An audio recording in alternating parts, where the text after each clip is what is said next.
After a few trades and signings that made last year's champion Los Angeles Lakers possibly even better, it might seem like the fate of the Western Conference is already determined. And while that is most likely the case, there are still some great teams who might be able to upset the Lakers and make the finals. Let's talk about that. Before we get this video started, as always, if you like this video, leave a like, and if you like this kind of content, consider subscribing. I'm trying to get to my first 100 subscribers. Let's get right into it. Obviously, the favored team in the West this year will be the Lakers. Already winning the championship, even without any changes, they would be favorites. But with upgrades at the point guard and center, adding Montrezl Harrell and Dennis Schroeder, they will most likely be even better. I think LeBron will put more of the load onto Davis now, considering just due to his age, he can't carry teams on his back like he used to. This doesn't mean he isn't great, just carrying the load that he would on previous teams is bound to cause an injury to a 35-year-old. Anthony Davis is more than capable of taking a bigger load, and both players will definitely have a great season. But due to both of them being on the same team, I see neither of them winning MVP.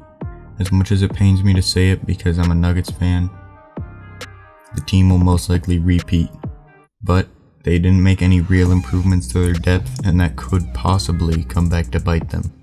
The other team in the conference finals from last year, the Denver Nuggets, my favorite team, while not too much is different from last season, they will likely be better.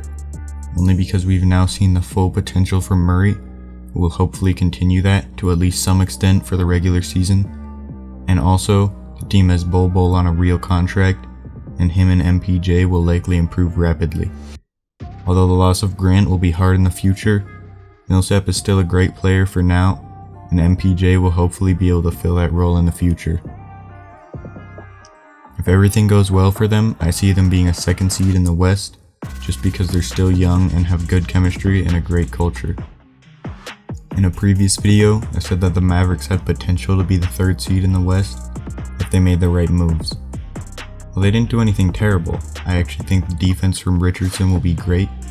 I don't think they'll be able to do that well in the regular season anymore.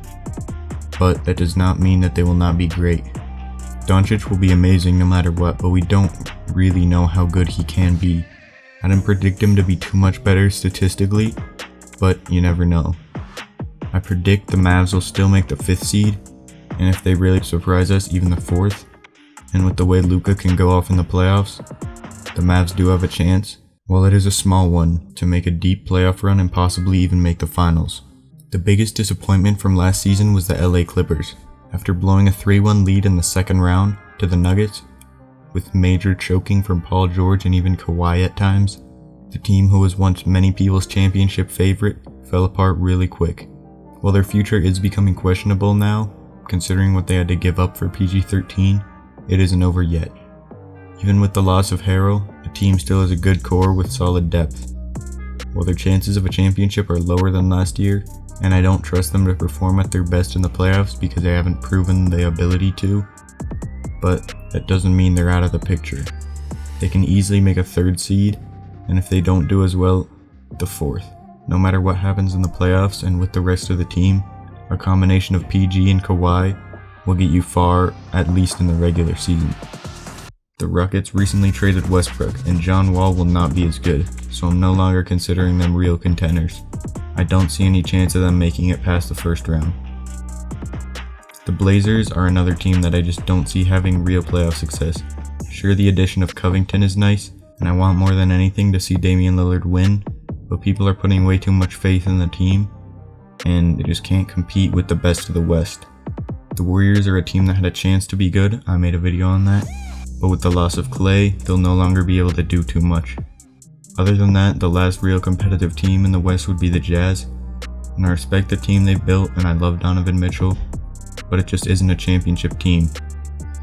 If they want to win, they'll have to make some moves because neither Gobert or Mitchell are good enough to be the best player on a championship team. And even if Mitchell does improve slightly, he's already reached most of his potential in my opinion, and with the team they have, I just don't see a chance of competing. Anyways guys, these are my thoughts on how the Western Conference will be looking for the 2021 NBA season. Do you agree with my thoughts, or do you have much different predictions? Let me know in the comments.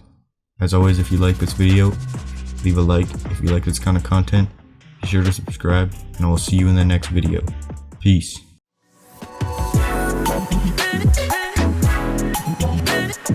We'll